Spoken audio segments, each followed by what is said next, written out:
اعوذ باللہ من الشیطان الرجیم بسم اللہ الرحمن الرحیم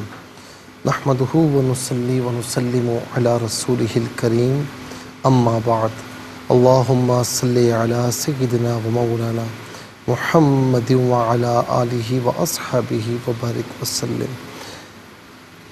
محترم ناظرین و سامعین، ڈیئر ویورز اینڈ لسنرز، السلام علیکم ورحمۃ اللہ وبرکاتہ۔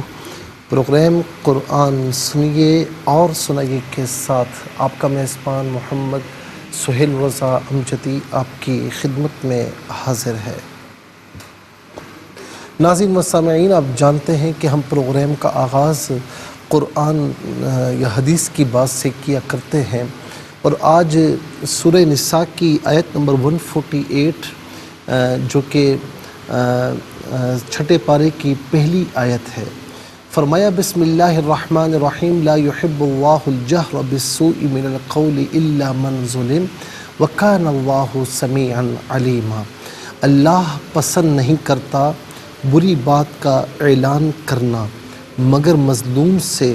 اور اللہ سنتا جانتا ہے۔ ناظرین و سامعین، اب اس میں کئی باتیں آ جاتی ہیں کہ اللہ تعالیٰ بری بات کا اعلان پسند نہیں فرماتا، یعنی کسی کے پوشیدہ حال کو ظاہر کرنا اس کو بھی پسند نہیں فرماتا۔ اب اس میں غیبت بھی آ گئی، چغل خوری بھی آ گئی، اور ایک قول یہ ہے کہ بری بات سے مراد گالی دینا مراد ہے، اونچی آواز میں چیخ چیخ کر بات کرنا مراد ہے۔ تو یہ تمام کی تمام بری باتوں سے اللہ رب العالمین نے منع فرما دیا ہے کہ اب غیبت نہیں کر سکتے، چغلی نہیں کر سکتے، اور اسی طریقے سے آپ گالم گلوچ نہیں کر سکتے، بغیر کسی وجہ کے اونچی آواز میں باتیں نہیں کر سکتے، چیخ چیخ کر بات نہیں کر سکتے۔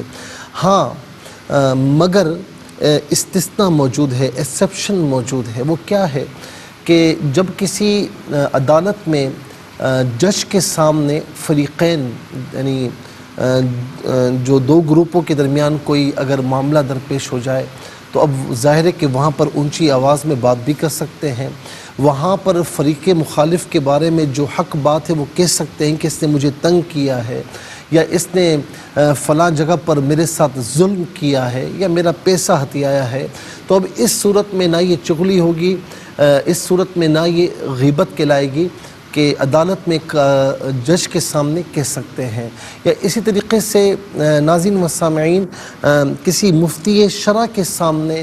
جب فریقین بیٹھے ہوئے ہوں تو اس وقت بھی یہ باتیں کہی جا سکتی ہیں۔ ظاہر ہے کہ نہیں کہیں گے تو حق بات کیسے ظاہر ہوگی، اور کیسے اس مفتی شرع کو یا جج کو معلوم ہوگا کہ ان میں سے کون حق پر ہے اور کون ناحق ہے، کون حق پر نہیں ہے۔ اور اسی میں ناظرین ایک بات یہ بھی آتی ہے کہ جب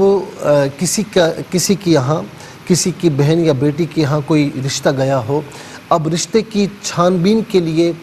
جو لڑکی کا باپ ہے یا بڑا بھائی ہے یا جو بھی سرپرست ہے، اور وہ کسی سے مشورہ لیتا ہے، اور جس سے مشورہ لیا گیا وہ اس لڑکے کو جانتا ہے، اب ظاہر ہے کہ اس میں کوئی خرابی ہوگی تو اب اس بات کو بیان کرنا ضروری ہے، کیونکہ وہ آپ سے مشورہ لے رہا ہے۔ اب یہ غیبت یا چغلی نہیں کہلائے گی، اس سے یہ استثناء، ایکسیپشن موجود ہے۔ ناظرین و سامعین، فرمایا نا کہ من ظلم، جس پر ظلم کیا گیا ہے تو وہ یہ باتیں کر سکتا ہے۔ وَكَانَ اللَّهُ سَمِيعًا عَلِيمًا، کس کی نیت اچھی ہے کس کی بری ہے وہ اللہ تعالیٰ سنتا جانتا ہے۔ اور یہاں پر اس کے ضمن میں ناظرین، اس کے شان نزول میں بعض مفسرین نے یہ فرمایا کہ سیدنا صدیق اکبر رضی اللہ تعالی عنہ حضور نبی کریم صلی اللہ تعالی علیہ وسلم کے دربار اقدس میں موجود ہیں، اور ایک شخص سیدنا صدیق اکبر کی شان میں زبان درازی کرتا رہا، آپ رضی اللہ عنہ نے سکوت فرمایا، مگر وہ بار بار سکوت کرنے پر بھی باز نہ آیا، تو تنگ آ کر پریشان ہو کر ایک مرتبہ سیدنا صدیق اکبر رضی اللہ عنہ نے اسے جواب دیا۔ اس پر حضور اقدس صلی اللہ علیہ وسلم اٹھ کھڑے ہوئے، سیدنا صدیق اکبر رضی اللہ تعالی عنہ سے برداشت نہ ہوا، پیچھے پیچھے گئے اور عرض کی، یا رسول اللہ، یہ شخص مجھے برا بھلا کہتا رہا، آپ علیہ السلام نے کچھ نہیں فرمایا، آپ تشریف فرما رہے، میں نے ایک بار اس کا جواب دیا تو آپ علیہ السلام اٹھ گئے، تو فرمایا میرے آقا علیہ السلام نے کہ ایک فرشتہ تمہاری طرف سے اسے جواب دے رہا تھا، جب تم نے جواب دیا تو فرشتہ چلا گیا،